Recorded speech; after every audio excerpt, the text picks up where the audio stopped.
चोपस्तपायु चिदानन्दरूपा शिवोऽहं शिवोऽहं चिदानन्दरूपा शिवोऽहं शिवोऽहं चिदानन्दरूपा शिवोऽहं शिवोऽहं न मे द्वेषरागो न मे लोभमोहौ न मे वैमतो नैव मात्सर्यभावः न धर्मो न चार्थो न कामो न मोक्षः चिदानन्दरूपा शिवोऽहं शिवोऽहं चिदानन्दरूपा शिवोऽहं शिवोऽहं चिदानन्दरूपा शिवोऽहं शिवोऽहं न पुण्यं न पापं न सौख्यं न दुःखं न मन्त्रो न तीर्थं न वेदा न यज्ञः अहं भोजनं नैव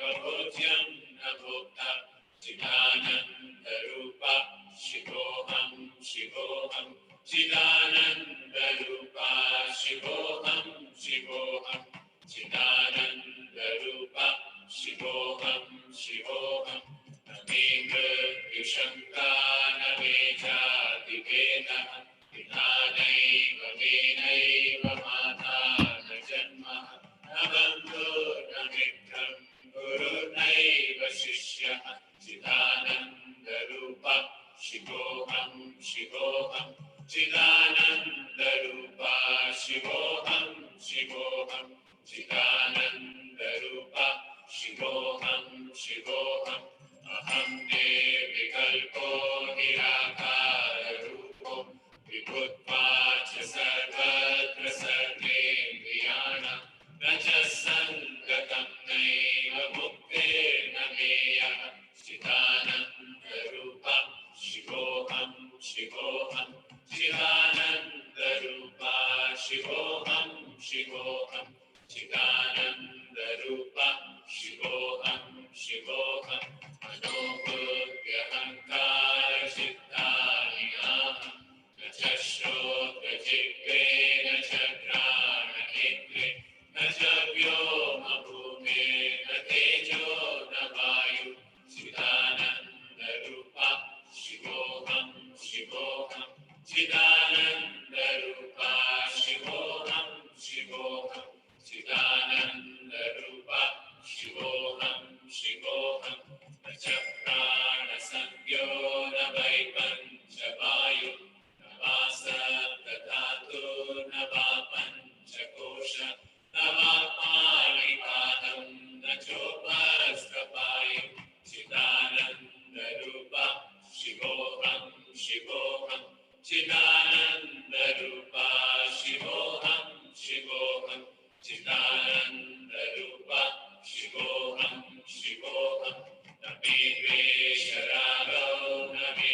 लोभमोहौ न मे मयिमतो नैव मात्सर्यभावः न धर्मो न चार्थो न कामो न मोक्षः चिदानन्दरूपा शिवोऽहं शिवोऽहं चिदानन्दरूपा शिवोऽहं शिवोऽहं चिदानन्दरूपा शिवोऽहं शिवोऽहं न पुण्यं न पापं न सौख्यं न दुःखं न मन्त्रो न तीर्थं न वेदा न यज्ञः अहं भोजनं नैव भोज्यं न भोक्ता चिदानन्दरूपा शिवोऽहं शिवोऽहं चिदानन्दरूपा शिवोऽहं शिवोऽहं चिदानन्दरूपा शिवोऽहं शिवोऽहं न मे मृत्युशङ्का न मे जातिभेदः पितानैव मेनैव माता न जन्मः न बन्धुर्न मित्रं गुरुर्नैव शिष्यः चिदानन्दरूपा शिवोऽहं शिवोऽहं चिदानन्दरूपा शिवोऽहं शिवोऽहं चिदानन्दरूपा शिवोऽहं शिवोऽहं अहं निर्विकल्पो निराकाररूपो विभुत्वाच्च सर्वत्र सर्वेन्द्रियाणां न च सङ्गतं नैव मुक्तिर्न मेयः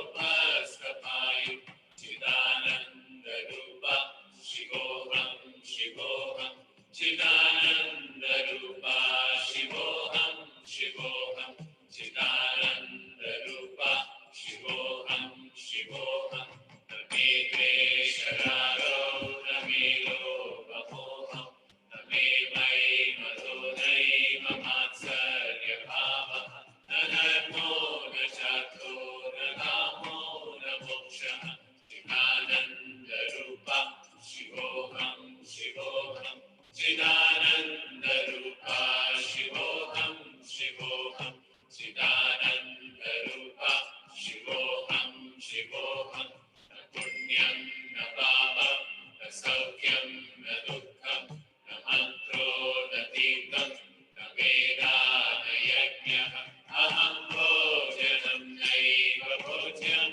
na Bhokta Chidananda Rupa Shivoham Shivoham Chidananda Rupa Shivoham Shivoham Chidananda Rupa Shivoham Shivoham.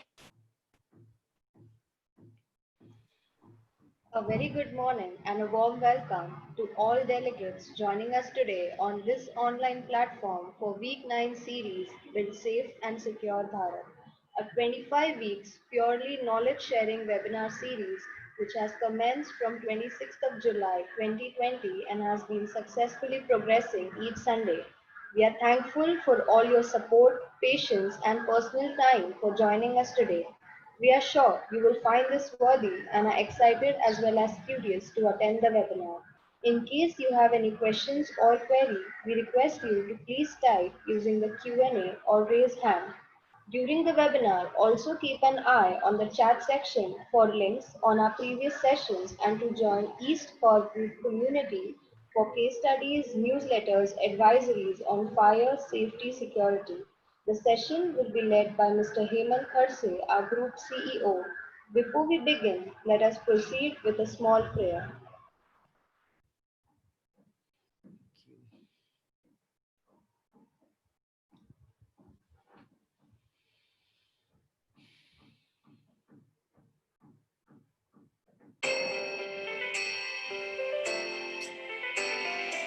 असतो मा सद्गमय तमसो मा ज्योतिर्गमय मृत्योर्मामृतं गमय ॐ शान्ति शान्ति शान्तिः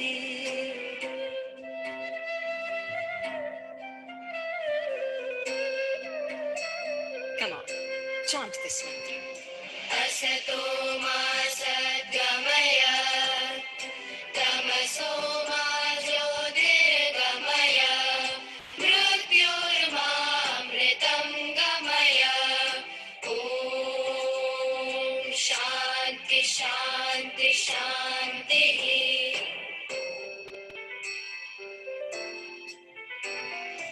असतो मा सद्गमय तमसो मा ज्योतिर्गमय मृत्योर्मामृतं गमय ॐ शान्ति शान्ति शान्तिः. Good morning and welcome everyone to week 9 Build Bharat series. Let me just use my so that you could be more audible. Afrin, am I audible? Yes, sir. Okay, thank you. So welcome again. I think it has been really exciting for all the 8 episodes so far that we have been seeing each other and bringing value in terms of the knowledge and wisdom that most of the industry is looking for.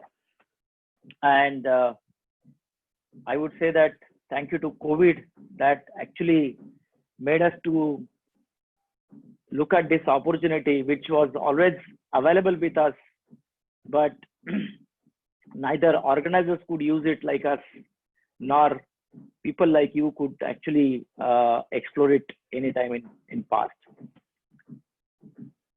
We actually named this series with a specific purpose, and it's a very thoughtful purpose that we had given. And I think in the first episode itself, I had given a very clear view on why we started this series and what is the purpose of starting this series. Just to refresh for the people who are new to this episode for the first time, I thank you for their time. I really thank you for all the people who have been consistent in attending our webinar series. And I'm really glad one of the participants, Mr. Ashok, he actually voluntarily published in his LinkedIn post saying that I'm a consistent listener to or participant to the Build Bharat, and this is what the bigger cause that industry is looking at. So really thank you everyone for your time that you are spending with us. And the responsibility lies on us that we have to add a value to the whole process. Because 1.5 hour that time that I take of yours actually should have a meaningful. The session that we have been organizing is a mix of all, but actually it's like a petal that we are going to attach to form a nice flower at the end of 25 weeks. Every session is actually interlinked with other one, and that's why I named this as a petal. If you ask me, the distribution that we have decided to do on this 25-week webinar is like, I have spent 2.5 weeks only in introduction in terms of fire safety secret, why, what, how this is going to be important for changing your life. And this is mainly for all people, but actually beneficial for the people. Those are actually the custodian for the systems that they own. Those are from the, yeah. We need to start Facebook Live. Sorry? Facebook Live, we need to begin. I didn't get you. What is that? Facebook Live, sir. Okay, I will just do that. Right. Thank you so much.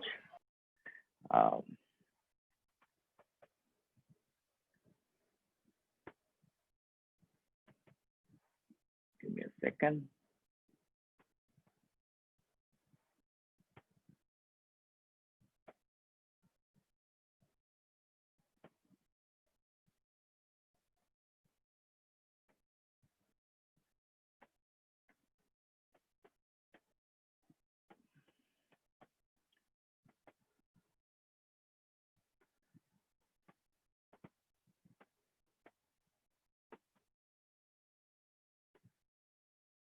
We find it Facebook Live also is going to be helpful for people to actually go and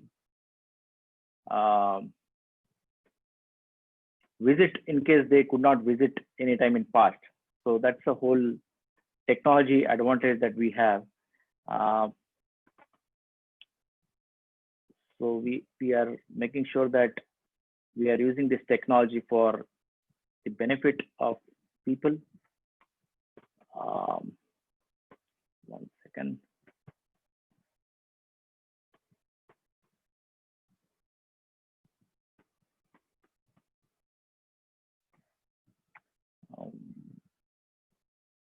Okay, here you go.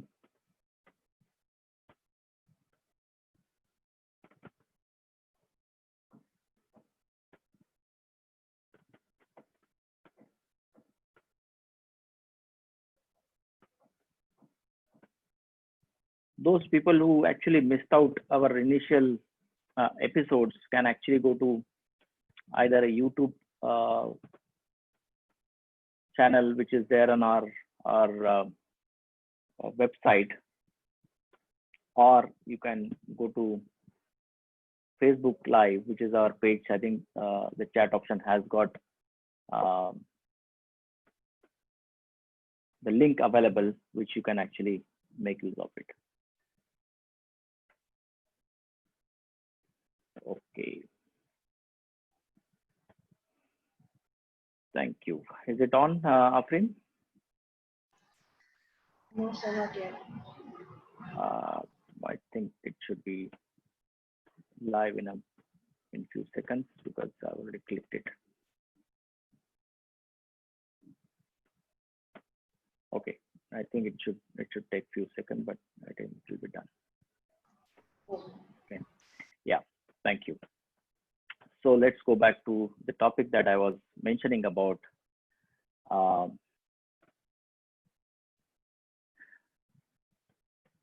the distribution of the 25 episode that we have planned for all of you, which is meant for the user, because unless until the owner, the user community is actually aware or empowered, they cannot expect what exactly the level of awareness that should come into their facility. And I also mentioned that in my LinkedIn post a few days before, I don't know whether some of you have actually noticed it, entire world is actually mirror of ourselves. We have been always, or most of the people you see that in the industry are actually complaining two things. I don't have a time, and people do not have an interest when it comes to safety and security. Now, look at the COVID. That has actually broken the challenge, because now there is no excuse that we don't have time. We have enough time, but still you find that there are few people who are connected here. Not everyone in the entire industry is here. And I'm sure there is a purpose behind you connecting it here or watching us here and picking up some wisdom out of this. But the excuse that we had in the month of till February that we didn't have time for safety is no more available today, because we have time, but it's just an intention that we don't have. Interest. People do not have interest to listen to this, because we feel that this topic is a departmental activity. It is not something that is going to be making my life better or safer. And that's the reason we started this, to make you not only just entertain. I'm not going to crack joke or giving a motivational talk here to inspire you. It is basically removing all your ignorance, the layer of misconception, so that you yourself are actually going to educate in the industry. You yourself are going to be trainer in your organization, and you yourself are going to be empowering or inspiring to empower the people in the industry that you are working with. And that is what the whole exercise or objective of this series. Had it been just a motivational talk, talking about some concept which is traditional and conventional in nature, you always feel that it goes away after some time. But that inner awareness will never be cleared unless until you actually have that connection developed, like this what we have been talking about. So it's all about conversation. It's all about awakening your awareness inside, so that in future you don't need me, you don't need consultant like us, or you don't need trainer like us. You have become a trainer, you become a safety professional in the community that you are in. And that's how the whole purpose that of our webinar series that we have been doing it. So the distribution that we have decided is that 2.5 weeks for the first week that I have spent on what, how, and why the safety security, which is 10% of the time. And last 3 episode or 2.5 episode, which is going to be closure. But in between those 20 episodes that I have been divided into 3 parts. One is on design and plan, which we have been focused, and we have started with the concept of code and awareness. What is design? What is the strategy? Why do you need to involve into the planning stage? So this is the major contribution that we have been focusing on design and plan. The second comes to the construction. During construction, how people are going to be important to know their phases, or what are the mistakes that people do, and what is the awareness level or understanding level is important to have as a user perspective during that construction stage. So we are going to spend a lot of time on understanding that phase, which is construction phase, implementation phase, execution phase. And then third phase will be on operation and maintenance. In fact, it's an extension called not only just operation maintenance, is basically the training and empowering. So we'll cover that aspect of the last portion of it. What are the challenges that you have are going to be available for you to know about the training and awareness. Yeah. So operation and maintenance. So this is what we are actually distributed entire series into this Build Bharat series that we have been talking about. Yeah. Let's recap what we've discussed the last week, and then probably I will take over to this topic, which is going to be the topic of this episode.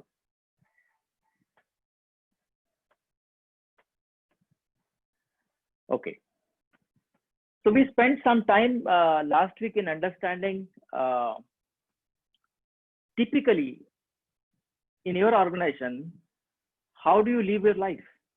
In the sense, what's the life cycle of the project? How do you start right from concept to commissioning? And what are the phases involved, and how do you build safety in it? How do you build security in it? And this is what typically the cycle that we looked at it in a very detailed manner. We also looked at it, when do you build that safety factor, at what stage? Is it going to be at the planning stage, or is it going to be at construction stage, or is it going to be at operational maintenance stage? What is the influence factor when you actually build safety during planning or during initial stage, rather than observing that during maintenance stage or during operation stage?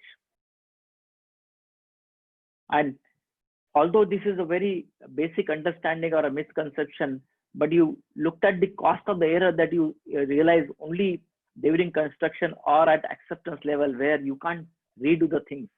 You can't change the things that you wanted to change because you're not serving the safety objectives of the entire cycle. So what is that element called cost of the error when you don't design it well, when you don't plan it well in advance, and then that's how you end up in doing major losses or major accident or major error, and you spend more money in actually rectifying that mistake that you could have done that during design and planning stage. Yeah. How life cycle cost can be optimized in a better design. We didn't get much time on understanding this, but I will elaborate it. Is that when you look at life safety system as the physical system, the first and foremost thing that comes in our mind or user in mind is the cost element, the investment, the expense. And that's how you look at that as an expense, and you shy away and you try to compromise or shrink and then compromise on your objectives. But it should be the other way around. Actually, you can use design engineering to optimize your project's cost. And there are various means. It's only the mindset that you need to have, which you need to build into the whole ecosystem. And you will find that there are many ways and means where you can actually reduce the project cost by applying the right engineering techniques, the right design techniques, by using the best course practices available in the industry. We also looked at the product, how it is going to be important, and we just took as a sample case as the pump, but whole objective of only giving the example not as the pump, but the overall as a life safety equipment. When you select and choose, how do you choose? Why do you choose? And what are the ways and means to filtrate your decisions to choose a right product? Doesn't matter, it will cost you at the beginning little extra, but what are the benefits? What's my cost benefit cycle? So when you look at that way, then probably you see that your investment is actually investment, is not an expense. So this is all about your strategy. We are going to continue the discussion of strategy, but the more important element that we looked at in the last episode is how do you evaluate your risk? Not the fundamentally, but even philosophically, because when you understand the risk element in the organization that exists, and I'm sure every organization will have a risk element. There is no person or an organization exists in this planet who can claim that I have a risk-free life or my plant is going to be risk-free. Risk is always inherent. It's going to be part of your nature. It's going to be part of your life. But then how do you evaluate that risk? What is my acceptable risk, and how do you mathematically put it that way? So we gave the formula that risk is nothing but the effect, whether it is no effect or a catastrophic effect, and what is my frequency? What are my chances? What are my probability? So when you evaluate that in an x-axis and y-axis and map it out your acceptable risk, which is going to be morally acceptable risk, then all your measures can be planned and right at the beginning, and that becomes the journey of your fire safety. And people actually make mistakes in not evaluating the risk in the right manner, and this is the takeaway of last episode that we wanted to bring it to your notice, that understand morally apart from technically what you understand the risk in your premises, because this is what is actually the bigger mindset that a person or organization needs to have, with a bigger purpose at a social value, at the economic value and the environmental value perspective. And this is going to be the prime factor that people miss out in understanding, and that's how people fail. And we understand only the risk by noticing it in the form of accident. Yeah, when the accident happens, then only you realize that, okay, I should have anticipated this. And today, COVID is the classic example that we have realized this can happen to you. Better be prepared. And this is what the matrix that we looked at it. We also gave a questions. I don't know how many people actually gave a thought, but I want to encourage to voice out now in case they could find some of the answers that of the question that I threw last time. What is my acceptable risk in for safety and security for my premises? How much percentage actually you give in design and planning in the whole process as a user? And as a user, do you really have a fire strategy in place, or you will only come up a strategy when the accident occurs? Whether it's going to be breakdown strategy or a preventive strategy, what is that strategy that you have? So maybe you can raise hand. I would like to hear from anyone in case you want to share your experience or view on these parameters so far that we have learned in up till now, till week 8, so that I understand that it is really making sense for the people to build that safety during design and planning, not in the construction, not in the operation and maintenance stage. Yeah. So anybody wants to speak, please raise your hand before I move on to the topic of the day. Yeah.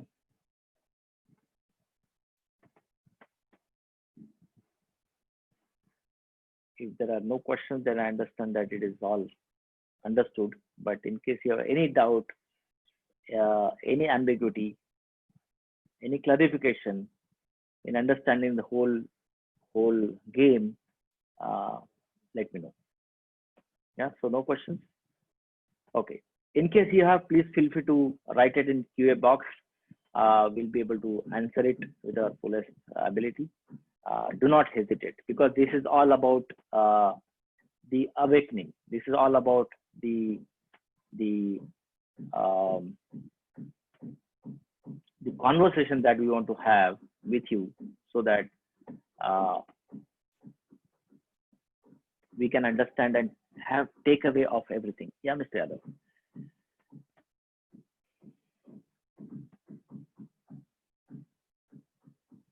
Mr. Yadav, you raised the hand.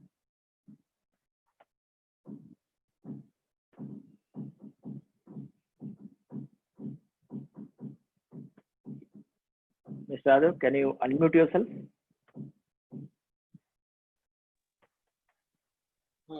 Good morning, sir.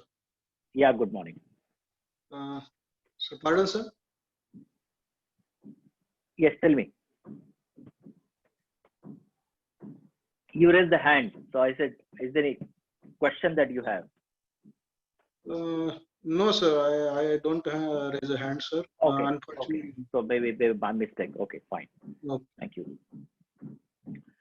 Okay, so let's move on. I'm just lowering the hand so that I don't get confused with this thing. The topic that I wanted to bring it today is as an extension of the discussion that we have been so far talking about design, and there is a word that we also use as engineering. So how do you put your ingredient called engineering into the whole game of life safety, and how it can add value in the whole process when you make use of those engineering practices for creating a better world, for making your workplace safer. I mean, so far we started the discussions on codes and standards, the rules, the best practices, the brand standards. The whole game is also going to be talking about or using the concept called engineering, isn't it? So what is that engineering? Is fire safety or a security is an engineering? Unless until you are clear about the concept of engineering or means of engineering that you use in deriving the safety, you'll not be able to implement that factor effectively.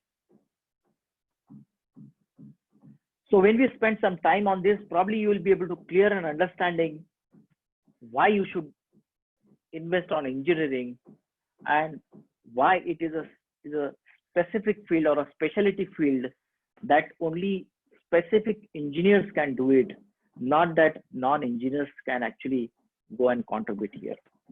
When I'm using the word engineering, it doesn't go or mean by only the qualification or a degree.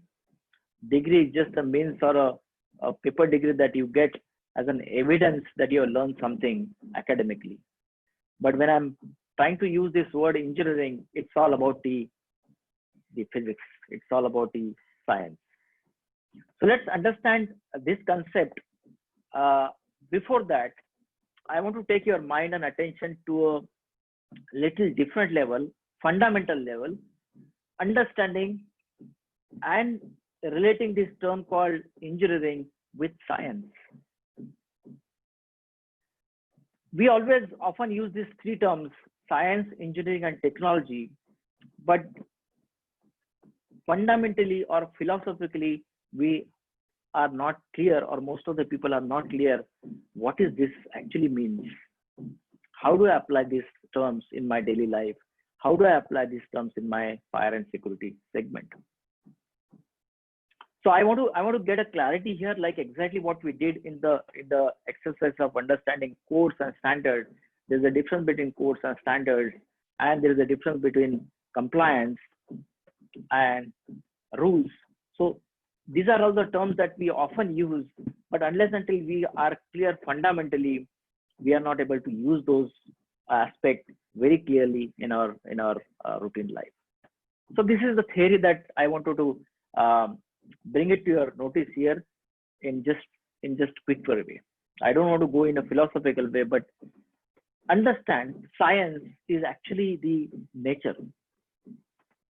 It's all around whatever you see is all about science. Human is a nature and it's a science. So when you observe the nature, when you analyze the nature and transfer that observation into a scientific knowledge, when that knowledge becomes your wisdom or called scientific knowledge, then your engineering gets born, you're conceived. And that is what engineering means. Engineering is nothing but it's the application of science. In all our daily life, we have been using all our science, all our engineering. It's only that realization that doesn't happen to us. So engineering is another extension of science. It is derived from science. We have been learning science, physics, chemistry, biology in our childhood days, but then that's all limited. Fundamentally, we have to understand what is that science means. That's all nature. Whatever you see around, you must be very well conversant with the incident that had happened with Newton. Just an apple was a exercise or just an incident for him, which is nothing but a nature observation. Yeah, and that derived the engineering, physics, and all about the theory of the gravity. So it's all derived from the science, and engineering is actually an extension or a replica or application of the science that we have. And when you do that scientific knowledge, when you apply that scientific knowledge, you create some world, create some systems, create some product, create some new world altogether by relating to that nature observation that you have. And that's how actually the design comes in play. So you have to apply a lot of tools, you have to apply a lot of design techniques in implementing those science into your engineered way, and that's how your technology gets born in the form of application of engineering. So all three are related. Science is just nature, engineering is just an application of the science, and technology is an application of engineering. And this exists, we actually deal with on a day-to-day basis. It's just a realization that we don't have. So what essentially we see it between the science and engineering, it's a knowledge. That knowledge becomes a scientific knowledge, that knowledge becomes a wisdom, and that is getting used in engineering. Are we looking at that knowledge? There's an interface between engineering and technology, which is nothing but a creation of something that exists, creation of something that you can actually apply, creation of something that you can actually use. It could be products, systems, anything that is going to solve the issue. It's all about creation. Technology is nothing but a creation. Engineering is nothing but a creation. And then there is also a factor which is connected as technology to science is a product. Ultimately, what you feel, what you see, what you use, it's something physically or in the form of uses. It's all about product. It's all about systems that exist. Now, this is what the theory that one has to attend. And if you look at the middle portion of it, which is going to be the uniting factor of science, engineering, technology, is what you and me. It's all about society. We call it a social element, and that is what is the essence of entire gimmick of amalgamation that happens between science, engineering, and technology. So it creates a need, social need, economic need, and environmental need. When we are living our day-to-day life, it's all about your social life. And we apply those science, we use that engineering, we use that technology to solve our problems. And this is what essentially it actually derives from these three predominant parameters. And entire society is actually looking at to fulfill their social obligations, to empower them economically, and also at the end, they have to give it back to the nature, because it is coming from nature and you have to give it back to nature.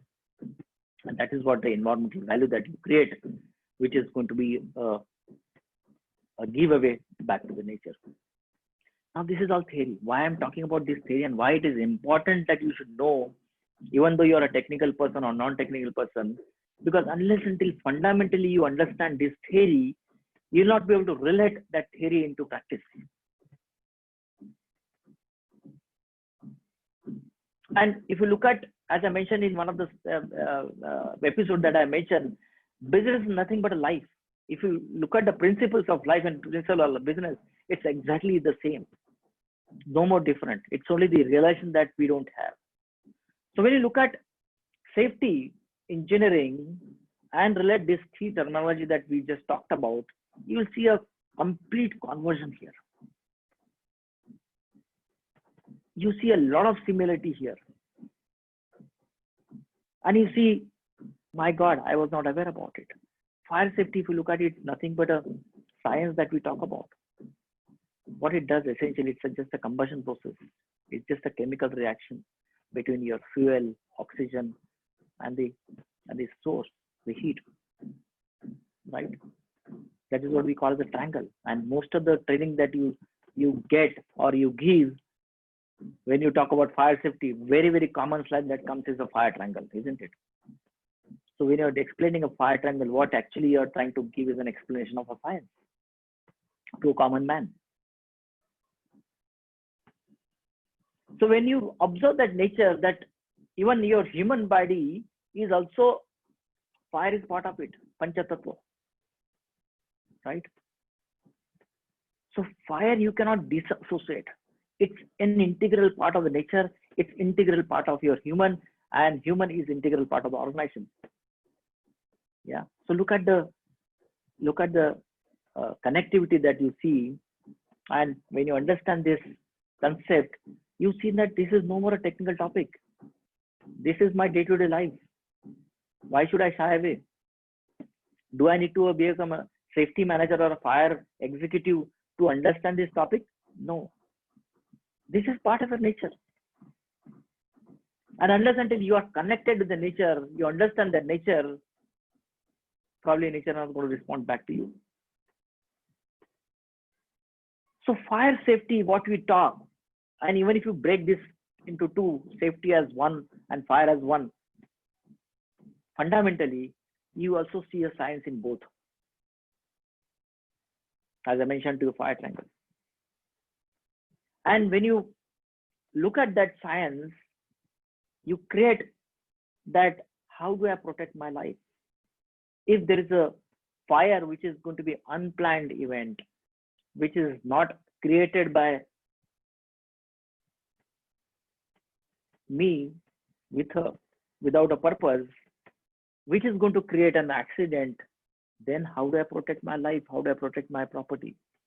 That is what the engineering starts. Then you apply that science. Okay, this is a chemical reaction. So how do I break that chemical reaction? What are the sources of it? What are the ingredients that are required? What is my process? And that is what it actually, the extension that you see on all the engineering methods, the codes and standards, the practices that you do, everything is all evolving around engineering. It's all about analysis. It's an outcome of it. Scientific knowledge that you get out of this whole method, and you apply engineering here. And that's how it gets transferred into a technology. Fire was the best media to extinguish the fire, and that is what we learned out of the nature, isn't it? So maybe 100 years back, the knowledge was available and people were using water, but somewhere someone had come up with a engineering mind, and he applied and came up with a theory saying that how can I use this water without manual intervention?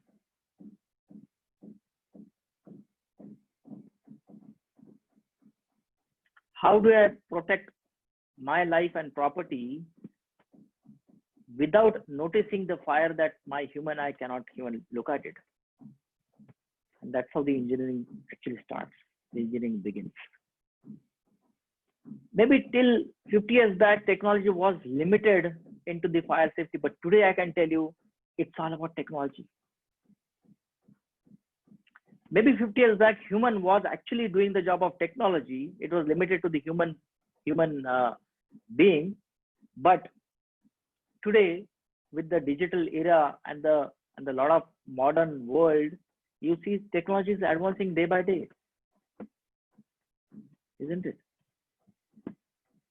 So whatever we talk about today, it's all combination of all things. And if you look at this, it's exactly the same. We create that knowledge into a scientific knowledge. We apply that, we analyze that, do the design engineering, come up with a lot of tools, come up with a lot of models, and then apply those models, create the new world, create new products for the betterment. And again, who sits in the middle? It's the organization, which is nothing but a social element. And what is the need here of the organization? Creating a safer workplace. Now, how do I create my safer workplace? If I know that fire is a danger at times, can I use my engineering? Can I bring the technology here? How can I make sure that my workplace be better workplace? How can I evolve my business around the safety? How can I bring that safety element into the culture? So it becomes a business proposition, not just a compliance. And at the end, how do I take care of my environmental so that it doesn't get affected in the bad practices? Now the problem comes. I'll tell you, this is the good side of the coin, the reality.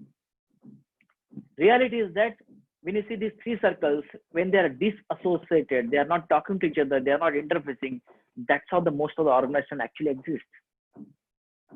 They know science from a distance. They know that fire can happen, but it will not happen to my organization. I have a workplace, but doesn't mean that I need to be having that mind or sense of purpose of creating a safer workplace. You're disassociating with the nature. I'm only creating a workplace. I'm only using the resources like machines, exactly like people also are resources. I'm using people as machines, but I don't look after those people inside the element. So then there is no connection. So when there is no connection, you don't apply that knowledge and invest on engineering. You only limit to the people. People are actually the machine. People are actually the engineering for you. Let them only protect their life if they are going to get more workplace, because there's no connection between engineering. Technology is no way that it can actually come in play when you don't have these two missing links. If you don't have these two links, there is no way technology can bond. It cannot exist. And forget about the environmental factor.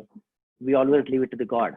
It will take care. It's an abundance. I have no role. I'm a very minuscule. Why should I contribute it? And this is what today the organization exists. The mindset exists. Now, if you look at this philosophy, then your eyes will open up. Then you see, my God, it's so simple.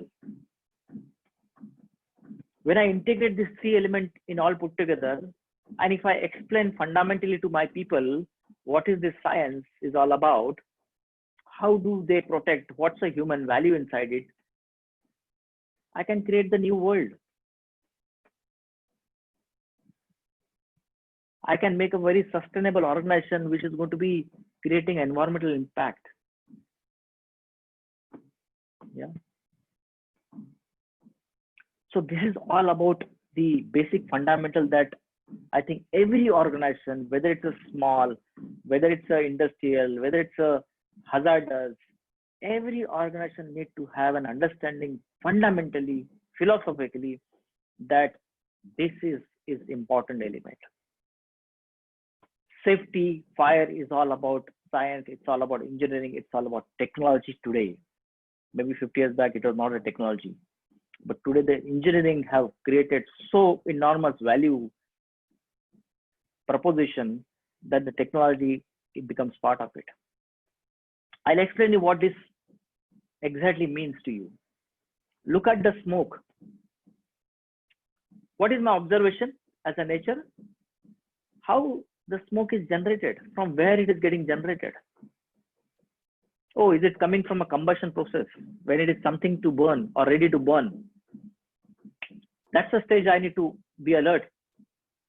Maybe my human eyes and my nose can actually smell if there is something burning. That's my nature. But what if my nose doesn't work, if my eyes doesn't work, or into sleep mode? Is there any analysis that I can have? What is that scientific knowledge can help me in creating something which will be done not by human, but by something alternative to human? And that's how these smoke signatures have been evaluated. What is the incipient stage of smoke? What is the visible smoke? What is the smoldering stage of fire? What is the heat that can actually transfer? What is the flame characteristics? What are the obscuration principles? How this is going to be transferred? How it is going to be travel in the area that gets confined? How do you monitor it like a human being? And this is all about engineering. It's all about the knowledge that you get out of nature. You use that knowledge into a scientific knowledge. You create new world. And that's how the system gets evolved. Codes and standard gets evolved. Engineering gets evolved.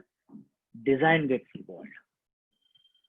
And the technology that you see today is all about firearm technology.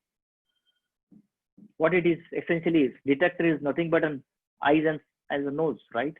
It is going to take your values of smoke signature, reporting to a brain, which is nothing but a fire alarm panel, making it louder by saying something and alerting the people that, hey man, wake up, it's going to be fire now. Isn't it? When I know that smoke is going to be in my basement area, how does it travel? How do I map those?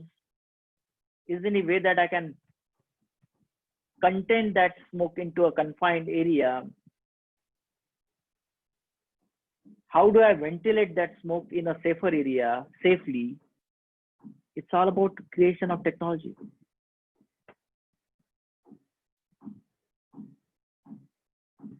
Very simple to understand. Now, when you have this view in understanding that fire alarm system, that it is like a human being standing in that particular room and protecting that server room, imagine if you value a human being, you will value a detector also, isn't it? You will position it right. You will not keep it on the side, you will not keep it outside, because you consider a detector is like a human being. A positioning of that detector has to be a strategic position, which is my analysis, which is my engineering, which is my design, adhering to that compliance or analysis, then only it will serve the purpose. So it's all about technology. Look at in the safety manner. When we are expected, when the human beings are expected to work on a shop floor, there is a certain behavior that they exhibit. And it's all typical, it's all common. Whether it's in Jalgaon or whether it's in New York, it's almost the same. So is there any way that I can observe that nature of the human being when they are on the shop floor? What are the unsafe conditions? What are the unsafe acts that they actually prone to? When a worker is actually spent maybe 10 to 20 years time in that particular one area, he becomes ignorant. So is that observation that is going to taking me out of the nature?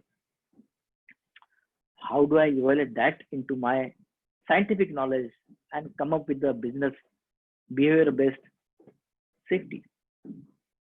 Can I create some model? Can I create some pattern? Can I use those inputs and bring it to a level where organization can understand? And that's how this BBS actually gets derived. Then you end up in coming up with a lot of softwares, automation, and today the robots. Robots are actually the replacement where you find that humans are more accident prone. I'm sure you have heard even fire officers are now getting replaced with robots. The operation of rescue is getting used by robots. Robots is now going to be everywhere, and COVID is definitely going to expedite that thought process, bring in that technology in every domain. And safety will not be the last domain. It will be the most critical domain that technology will be part of it. So all these things that we talk about fundamentally, whether it's a fire, safety, or security, it's all about the nature ingredient. It's there already existing within you. You have to just understand it, analyze it, get that scientific knowledge in it, create a model, use that technology, and the purpose of that technology is to what? Serve the mankind. If the motive of that technology is to serve the mankind, create the safer workplace, create that social, economical, and environmental impact, it will be a sustainable technology. Now look at it. Maybe 50 years back, also we were using water extinguishing system as a sprinkler system. It still exists because it's all coming from there. And why it exists still? Because it's sustainable. It is having a connect with the nature. And you remember that circle that I mentioned, when the technology is actually connected to the nature, it will be sustainable. Many concepts came in as the gas extinguishing system, but it gets defeated because they were having a not connection with the nature. Like halon came in, got abandoned. FM200 came in, dicey. So there are a lot of innovation, but water is still a best and popular media to extinguish the fire in the form of hydrant or sprinkler, and it will exist. Maybe the droplet size will vary. You will come up with a variant like water mist, will come up with a lot of other variant, but water being a most popular because it has a connection with the nature. And when you have a technology which is going to be connected to the nature, it will sustain. So this is what all eco. This is all about eco. Any questions so far till now what we discussed?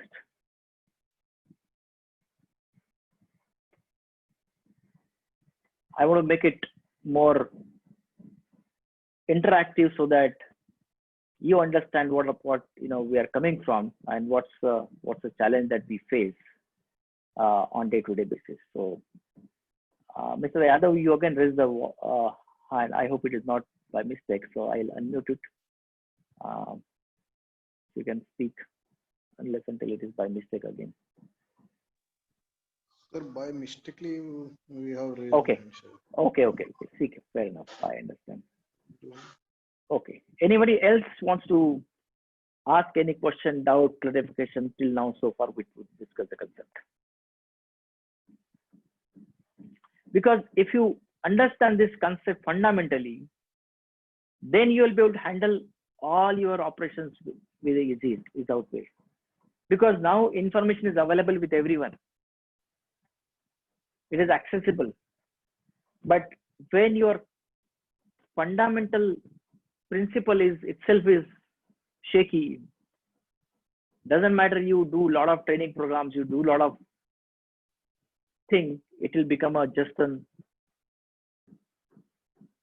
timing event. It doesn't last. It doesn't give you the actionable or implementable solution. So whatever knowledge that you gain or you acquire must result into an action. Must result to an action. Then only it has a purpose of doing it. Otherwise, it is like a training program. So whole idea of explaining here is to make you aware fundamentally. Yeah. No questions so far?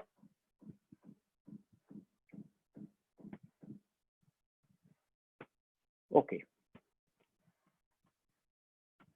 So let me just talk about, move on to the topic.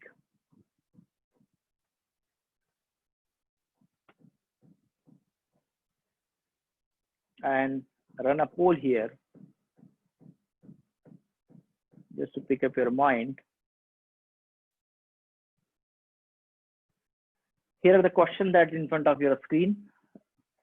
As a user, what is the most time consuming phase for you currently or traditionally, typically for a new project in building safety? So you spend more time on construction activities, or you spend more time on design development, or you spend more time on operational. Not, I'm talking about question in terms of functionally at the organizational level. At the organizational level, how much time actually your organization spends on among these three components, specifically building safety in that particular project?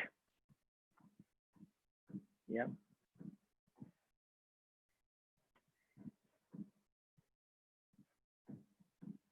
Okay, so I'll give another 5 seconds to wind up. You can quickly alter or decide what is the correct answer. Practically, what you spend, what your organization spend more time, practically, not philosophically, not ideally. I'm saying that wherever you are working right now, whether any new project comes in, they spend time on what activity? Doing construction, doing design development, doing operation maintenance. Yeah, okay. So I'm ending the poll here and sharing the result, but I'm sure the answer was not real. It was probably fabricated out of this session, which is, I'm glad most of the people are saying that they spend on design development. And I can see that if this is an answer, it's really meaningful for our webinar that we have been doing, or the knowledge that you get. And this is the most ideal scenario. When organization is actually spending 55% time, which is exactly the poll is right now talking about, for building safety in a new project, it's the most ideal scenario. But I don't know practically whether 9% you spend only on construction. If that automation that can happen and that can expedite your project, I mean, then I think we are totally new world. So that's when I'm saying that this may not be the right proposition. Maybe it is coming from your mind, but not coming from the reality. Yeah.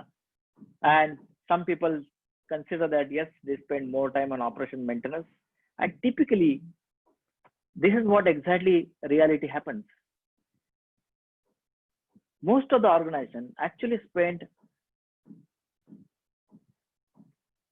more than 40% of time only on construction. As I would say 50%. They spend 30% time on operation and maintenance and only 20% time on design development. So it's like 20, 30, 50. This is what the ratio that exists in most of the organization, whether it's small or big.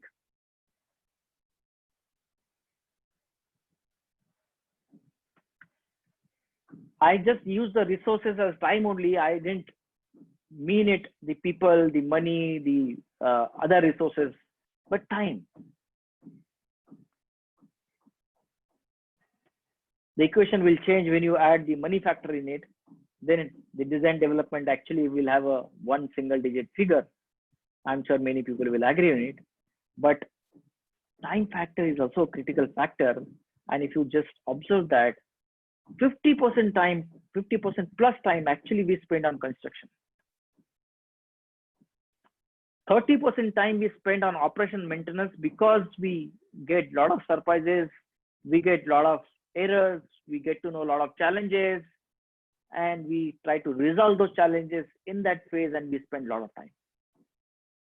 And designing planning is actually outsourced activities, we don't spend any time on it, isn't it? That's the reality.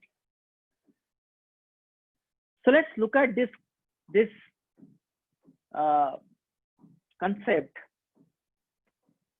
When you actually look at design plan, And now you understood the engineering factor now philosophically also and fundamentally also.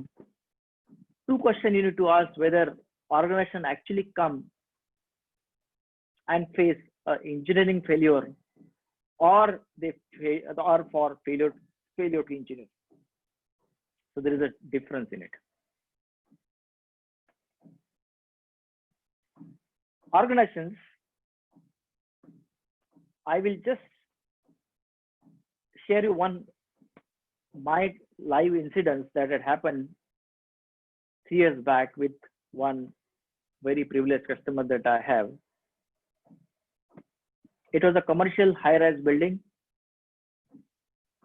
It was reasonably complied building in the form of fire NOC, appointing a consultant, getting the design, getting the contractor on board. Everything was a typical traditional way that most of the organizations actually do. But I'll tell you the crux of the design. What is that bad design that will cost, and what is that good design that will invest? So look at the difference. So when the consultant actually started designing it, he looked at what plan architect gives, and he sits in this AC office using these engineers, makes the AutoCAD layout based on the floor plan that they see. If the building height or building size was only 22 floor, an engineer actually designed the system, fire protection system, fire alarm systems, hydrant systems to suit that 22 floors requirement. And maybe the NOC also looks at the same layout, gives that NOC in the form of basic compliance, and asking designer to follow what is been actually supposed to follow. Again, they are passing the buck on the designer to do what they need to do. You have a system which is already existing there. But by that time, the project gets nearing to completion for fire system, the owner comes up with an idea and a business proposition that why not I add another 10 floors if I can get a permission. He subsequently get the permission because every square feet counts. It's a commercial proposition. It's all about economic value. And he gets that added in one over the night. Plan comes to the architect. Architect again looks at it in a bureaucratic way. He adds 10 floors, transfer it to the MEP consultants who is supposed to do fire consultancy. And then the question comes in, how do I extend that system that is designed for 22 floors, catering to another 10 floors? Again, the designer typically will only do the mechanical job of adding only an extension as a pipe on the piece of paper.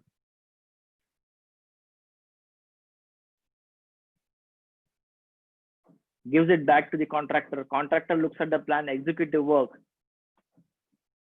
And all of a sudden, after a few years, there is some good news happen or good action happen that they appoint a fire and life safety consultant like us on board, and we actually come on board to do the postmortem.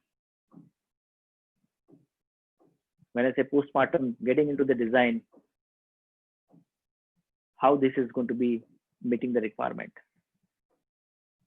And when we look at it, all the aspects, we didn't realize that the owner is going to stop it at 10 floors. He has another plan to add another 4 floors in future also. That only we came to know when we started interacting with the owner in understanding what is his ultimate plan, which was missed out during the planning stage.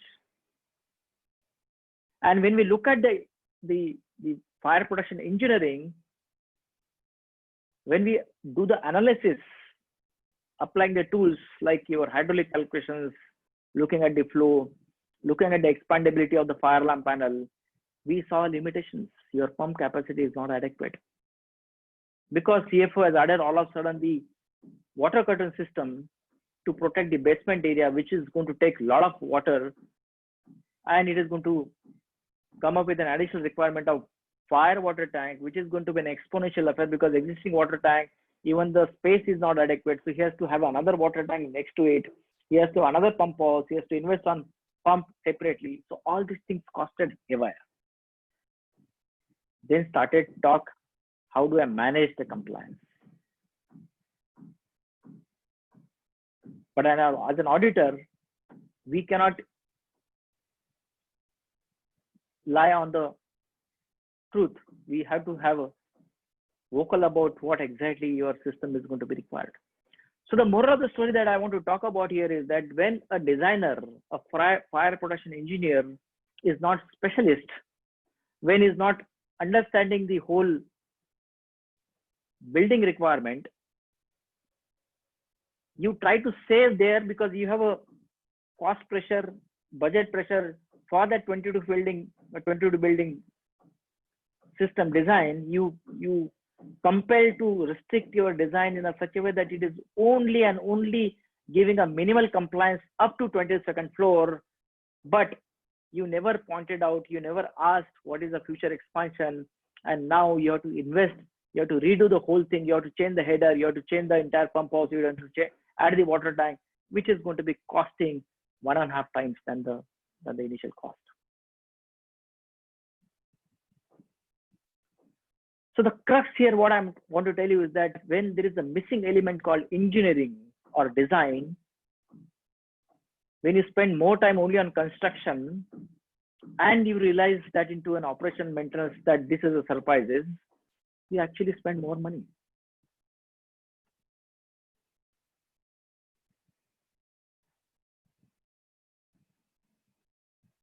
Yeah, I'll tell another example. When you this is all about the bad engineering. Now let us look at what is the good engineering practices, how it can actually solve the purpose. You have a lot of warehouses. You see most of the industries are sitting with a lot of warehouses, and warehouses being partially open or dusty, you have most economical way to protect that warehouse is your projected beam type detectors.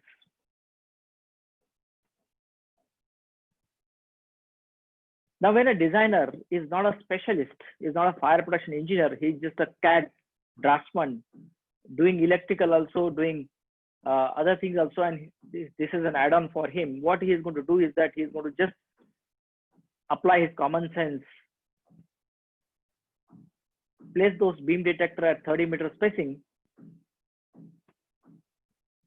and complete the design. The contractor add value only by looking at the drawing and implementing that to the fullest, but not challenging or not looking at the design factor at all, because he doesn't have capacity, he doesn't have interest, he doesn't have even resources to do it. That is what his limitations are. False alarm, nuisance alarms are most common problems in such occupancies. Now, how do you address that? Where is the engineering element that can actually reduce nuisance alarms? So there is an obscuration level that always is available as a manufacturer guideline when they test and certify that product for specific application. You have a bandwidth right from say 10% to 70% of bandwidth that actually you can play on based on the obscuration level that you already have. And there are some simple calculations that you can actually do. What is that material getting stored? What is that smoke density that can happen? What is the flow? And how do I set my obscuration level to make sure that it will take care of not even fire smoke conditions, but also my forklift movements, which are diesel operated, also may generate some of the smoke or some of the dust which is coming from the partial opening areas. If you observe that, do a simple engineering analysis and come up with the right spacing, installation, set the obscuration principle, set the level of sensitivity, you can actually make a reliable system. It needs engineering analysis. Do you have an interest? Do you have a capacity? Do you have a capability? Do you have an interest to do it? Atrium, very, very common example that you see in the commercial buildings or in hotel occupancies, which is high ceiling area. At the entrance you see. How do you protect those atriums?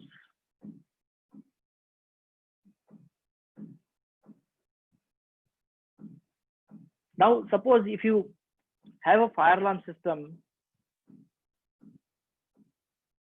protecting atrium area, essentially it is assumed or it is expected that that fire alarm system which is protecting that atrium area must or shall activate your smoke management system. If not, what is the purpose of only getting an alert in atrium that there is a smoke and evacuate?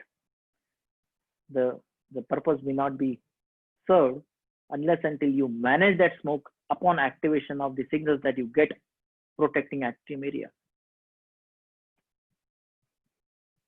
So fire alarm system actually is also talking to the fire protection systems all the time, all the while.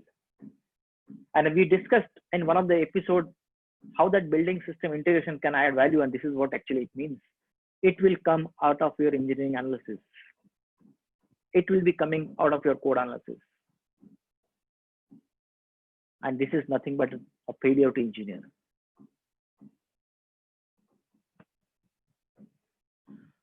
I can talk on many examples that actually are available in the industry, wherein you don't give a justice to the engineering or design engineering as a whole piece and gets bypassed just because you don't feel that is important activity.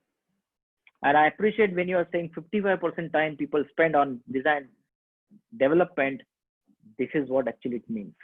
Are you able to spend that much of time or not? And I'm just referring this fire because this is the most stringent way of analyzing it. Rest is all easy to do it. But as long as you are actually adding that ingredient in the whole painting, the painting doesn't have value.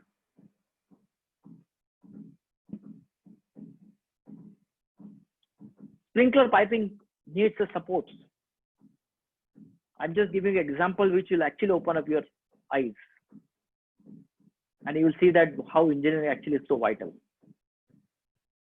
We have this practice of supporting the pipe, but most of the consulting people, just because as a user, you are not aware what is that supporting element that is required for making my system reliable, functional, operatable, you end up in following the pre-engineered approach, applying the thumb rule and placing all these pipe supports every at a distance. And system works and system runs. Nobody challenges, nobody questions. But if you do engineering analysis and come up with the proper calculation saying that, okay, this is what my sprinkler pipe field weight. My code says that this is not only the adequate, I need to add 127 kilos and then come up with the right spacing.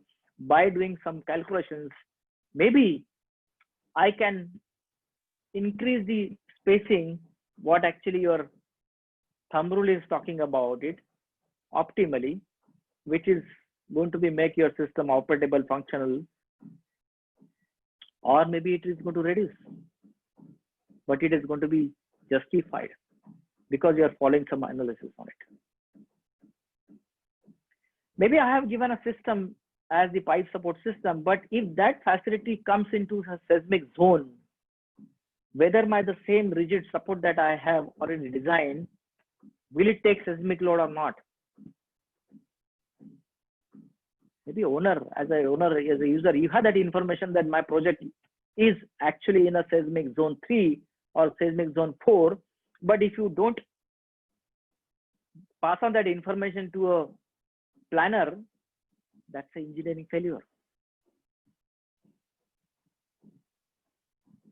Because there is a analysis, there is a engineering wherein you can actually take care of your seismic loads and come up with an additional layer wherein your sprinkler system can be more reliable, even if there is earthquake happens.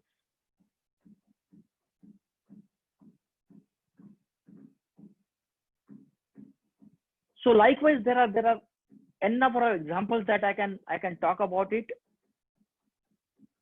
Essence here is apply engineering. Use the best design method that will solve your problems. And if your organization has got that bigger purpose of creating safer workplace, making that safety as the business value proposition, creating an environmental impact sustainably, then everything will come in place. Let me share you some of the any questions so far. You can ask me. You can raise the hand, or in QA you can ask the questions. So yeah, thank you, Mr. Reddy.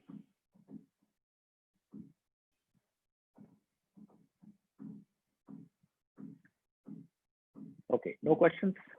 Fair enough. Let us move on. Feel free to ask questions. So no offenses here. There is absolutely nobody's going to carry a myth that what if. Okay, do not have hesitation, because this is the forum actually is available and meant for this exchange, which is not available in the industry. So make use of this forum. Ask questions, because by asking questions you are creating an interest. Not only for yourself, you are creating an interest for others also. So make sure that you use this forum effectively, because unless until that connection is, current is there, okay, that flow is there, then only that energy is going to be there. Okay, so let that energy be live all the time. Do not have any inhibitions or hesitations in asking any question. Ask relevant questions. That's all my ambition. Let me just give you examples based on my understanding so that your eyes can open up. Security systems. Look at the door. Yeah, even if you provide a best security systems, somebody can climb over and actually jump on, right? So what is the point of that security system that you actually give it? A ventilation, which is there, but which is already halfway closed, whether it's a terrace or a basement, it's not going to serve the purpose of that particular ventilation, which is meant for a smoke ventilation. Yeah.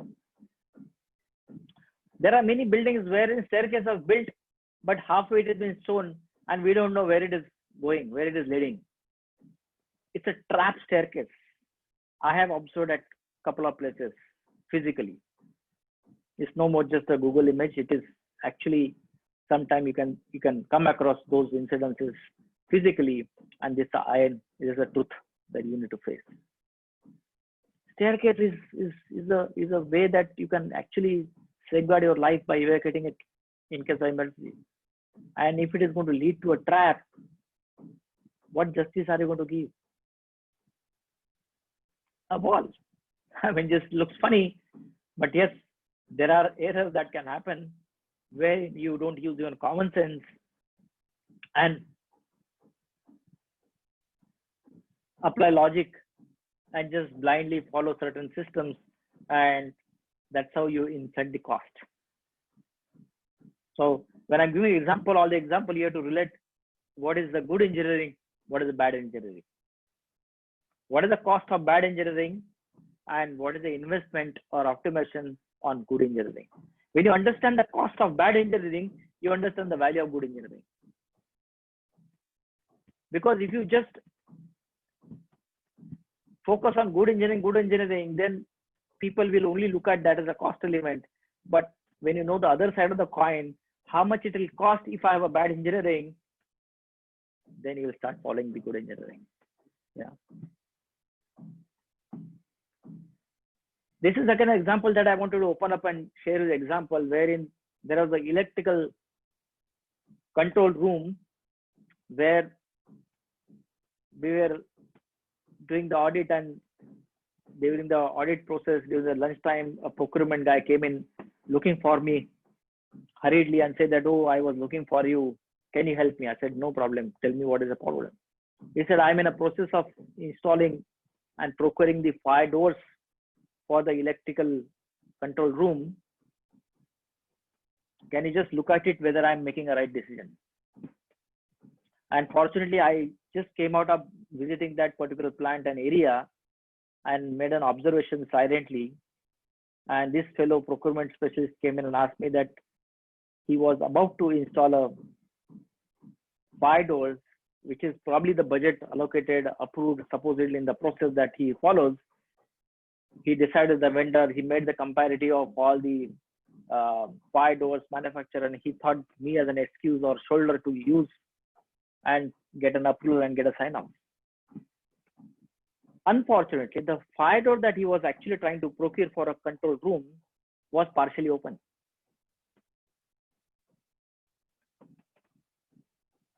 Even if you have a fire door there are a lot of openings that are available which needs to be protected.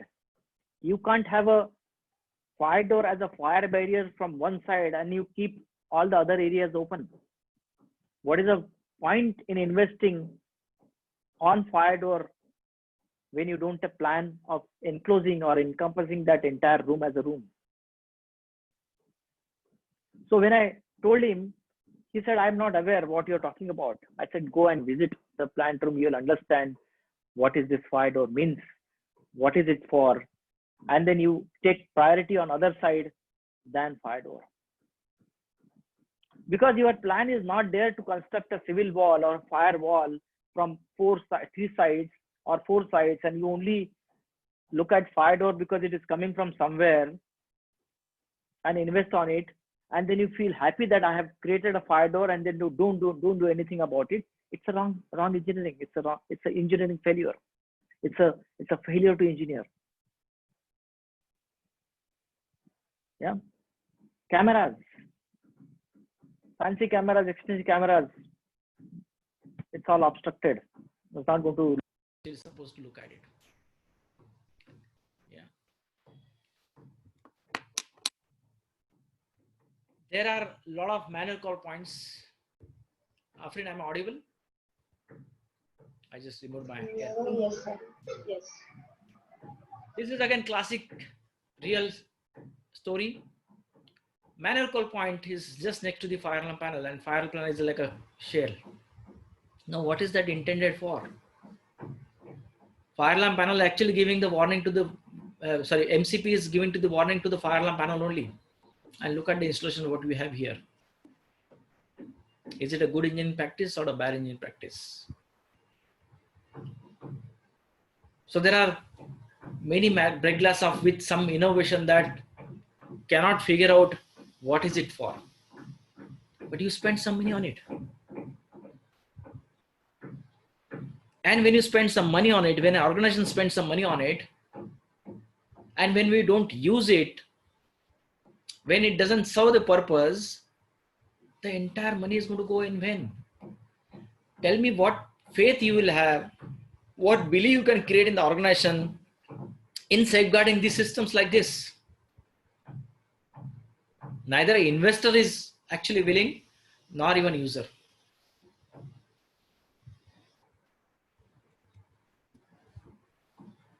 Look at the hose reel, which is supposed to be a first aid hose reel for an inside protection. When your hydrant itself is outside the building, you can't even access it. Yeah, you will smile, you will laugh, but this is what actually the reality on ground. Now, where is the engineering involved here? There is certain spacing given. There is an accessibility factor that has been given. There is a usability factor to be considered. Now, when a designer is not on board, when you engage a non-engineered people, to do engineering work, this is what the creation that happens. So I wanted to emphasize here the factor called engineering, design engineering, protecting your life and property, building that safety in our organization. Every factor needs to be considered.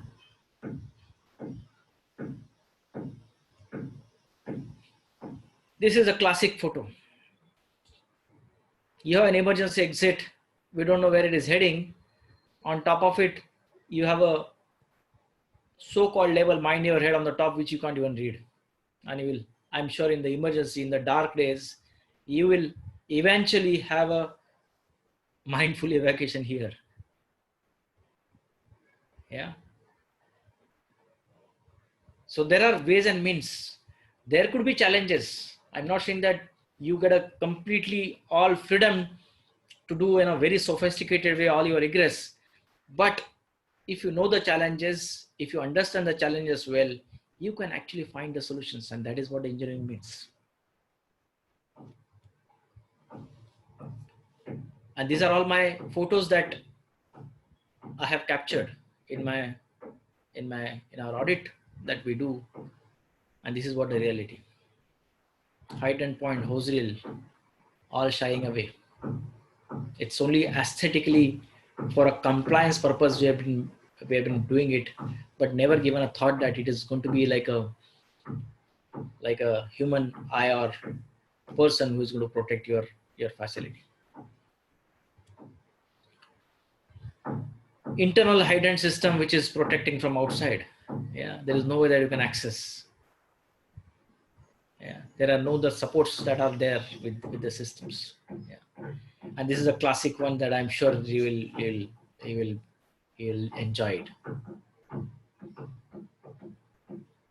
Yeah, so you have a fire hose reel system. You have a very trained people, and there is no water because you never tested the systems. You never had the water tank. You never have designed the system which is going to work and fight the fire in case of emergency. So these are all reality that actually in and around that you can see it, but you need to see as a designer, what are my ethics? Even if you are a user, you can actually have this engineering mind in yourself and bring in that safety in your thought process, that what is my ethic? When I'm installing a system, what is it for? What is going to serve for? So integrity is very, very important. Transparency is very, very important. You have to be fair. You need to be ethical in all the ways. And it is applicable at the individual level. It is applicable at the organizational level, both. It is at a micro level. It is at the macro level also. So remember that 3 circles that I had given you, and this is today's takeaway, that you need to understand what is my value proposition at the organizational level. What are my purpose of the organization? Whether I'm creating a workplace or I'm creating a safer workplace. If I'm going to create a safer workplace, then how do I create it? What is the environmental damage that I'm going to have in case the fire occurs, in case the gas leaks happen, in case there is a chemical spillage happens? If I have a burden of environment protection, then I'll be utmost careful in gas leakage, in flame detection, in smoke detection, in fire detection. And this is what your ethics are going to help you in making your system, not just adhering the compliance. So this is all about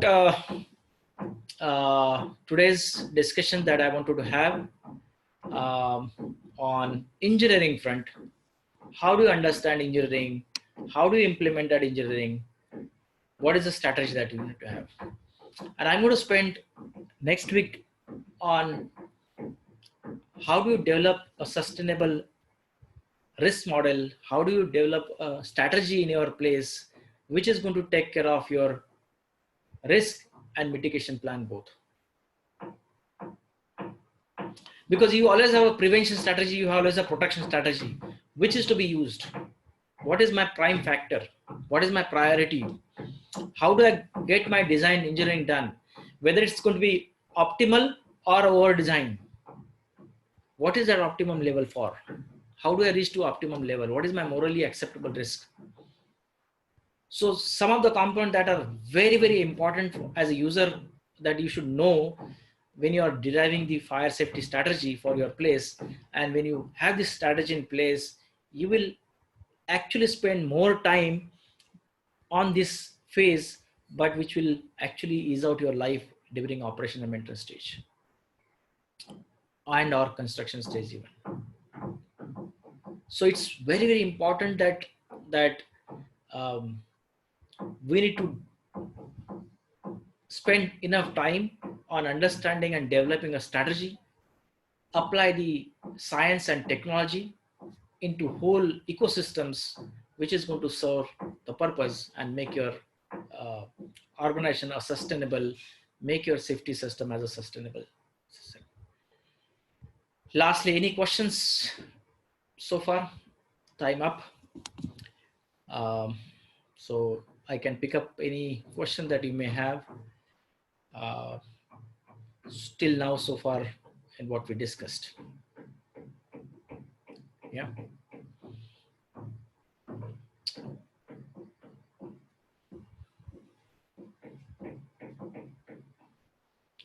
Yeah, Mr. Srinivas Madgula, in school education, all these points to be covered. Yeah, whether it's a school or any occupancy for that matter, definitely we need to take into all factor into consideration. You need to have your strategy in place. You need to have a mechanism. You need to develop the resources to protect your facility well. And school being a school where you have a lot of kids around, students around, where you don't expect them to be a adult or behave like an adult, where you need to be guiding element, there the responsibility goes higher. Yeah, evacuation responsibility becomes on you rather than them. Yeah, so yes, it is very important. And next episode, I think, I'm sure Mr. Srinivas, you will be able to understand how the strategy is going to help for even schools when you take all the factors into consideration. Yeah, thank you. So no questions. Yeah, so thank you so much for your time. We have every month another webinar which is picking up a very new innovative topic.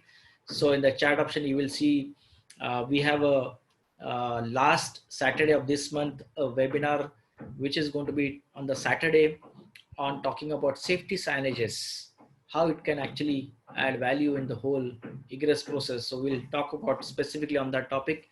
But Build Bharat is a webinar that we have been doing this with all enthusiasm every Sunday at 11:30. I encourage, be consistent. Do not have a prejudiced mind that okay, this factor or that factor may be of interest or not interest. This is like a petal. You are going to add a leaf into your lives, and we never know what that knowledge is going to give you wisdom in your life at any point in time. So do not miss any Sundays. Sacrifice your Sunday for only 1.5 hours. Involve all your professional network to be here. It's all selfless work. We don't have any commercial interest here in connecting the people. But our effort is to reach out to the maximum people wherever we can, and we can empower with the knowledge that we have. So with that note, I really thank you for your time, patience, and contribution so far.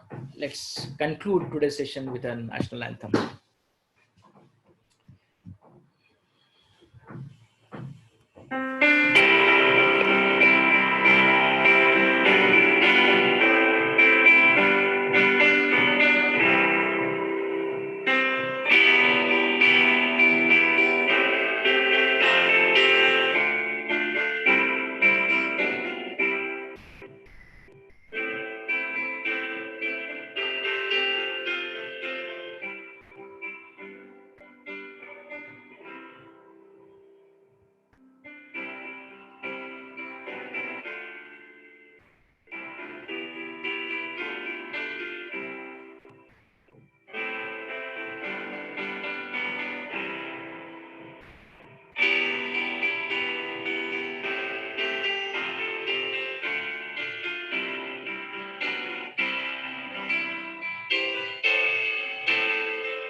Thank you. See you on next Sunday, 11:30. Have a nice weekend.